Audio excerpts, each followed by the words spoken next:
আজকের এই পর্বের অন্যতম প্রতিযোগী ছোট্ট বন্ধু সুমাইয়া আক্তারকে ডেকে নিতে চাই। আসছে সুমাইয়া আক্তার, আয়েশা সিদ্দিকা রাদিয়াল্লাহু তাআলা আনহা, তাহফিজুল কোরআন ওয়া সুন্নাহ শিক্ষার্থী। আসসালামু আলাইকুম ওয়া রাহমাতুল্লাহি ওয়া বারাকাতুহু। ওয়া আলাইকুম আসসালাম। সুমাইয়া কেমন আছো? ভালো করবে ইনশাআল্লাহ। ঠিক আছে, তোমার জন্য দোয়া রইল। اقرأ من قول الله تعالى أعوذ بالله من الشيطان الرجيم الذين ينفقون أموالهم بالليل والنهار سرا وعلانية أعوذ بالله من الشيطان الرجيم بسم الله الرحمن الرحيم الذين ينفقون أموالهم بالليل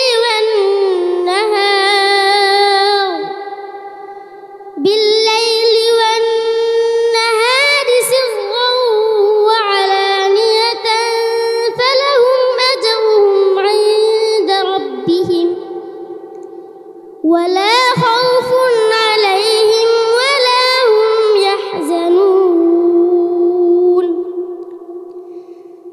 الذين يأكلون الربا لا يقومون إلا كما يقوم الذي يتخبطه الشيطان من المس ذلك بأنهم قالوا إنما البيع مثل الربا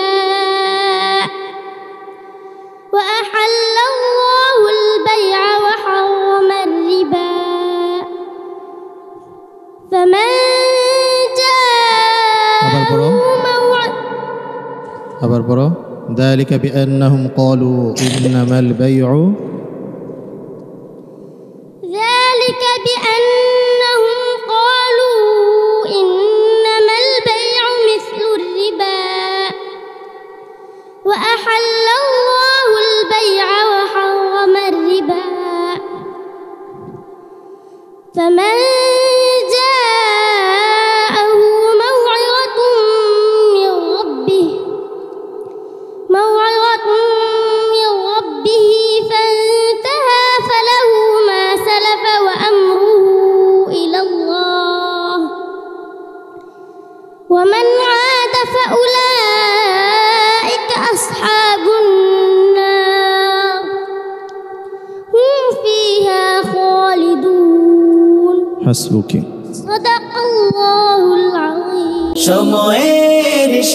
আল্লাহু আকবার। সুমাইয়া আক্তার আসলে খুব অসুস্থ। মাহে রমাদানে এত ছোট্ট বন্ধু অসুস্থ অবস্থায়, প্রচণ্ড অসুস্থ, গায়ে এই অসুস্থতার মধ্যে জ্বর নিয়ে, কাশি নিয়ে আপনাদের মতো আন্তর্জাতিক বিচারকদের সামনে দ্বিতীয় রাউন্ডে এসে এভাবে তেলাওয়াত করা, সত্যি এটা আমরা অভিভূত হয়ে গেছি।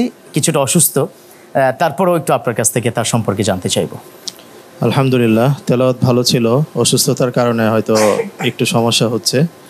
আশা করি ইনশাআল্লাহ সামনে ভালো করবে। আল্লাহ তার ভালো করুন। ইনশাআল্লাহ সুস্থতা হবে, কোনো অসুবিধা নেই, তুমি ভয় পেও না। মাশাআল্লাহ, একটু অসুস্থ আমাদের একজন আল্লামা কি রয়েছেন, বিশিষ্ট ওয়াইজিন অধ্যক্ষ মাওলানা আতিকুর রহমান, ছোট্ট শিশু আপনার নাতির বয়সী, অসুস্থতার মধ্যে কিন্তু তেলাওয়াত করে। আলহামদুলিল্লাহ, সুম্মা আলহামদুলিল্লাহ। আসলে আন্তর্জাতিক অঙ্গনে যে প্রতিভাটা আজকে এখানে ফেস করতে হচ্ছে তাকে, এটা অনেক বড় বিষয়। তুমি বড় হও, ভয় পেও না, তুমি এগিয়ে যাও বহুদূর, এই প্রত্যাশায় আল্লাহ তাআলা তোমাকে রহম করুন। আমিন আমিন। সুমাইয়া আক্তারকে আমি, যারা দর্শক রয়েছেন এই মুহূর্তে, those of viewer are watching in our programme right now, আপনাদেরকে আমি কি বলতে চাচ্ছি, সুমাইয়া আক্তার 8 মাসে হাফেজা হয়েছে, জাতীয় মঞ্চে তো এসেছেই। আরেকটা বিষয়, ভীষণ কষ্টের বিষয়, ছোট মানুষ, নাবালিকা, এখনও বুঝতে পারছে না, তার বাবা কিন্তু নেই।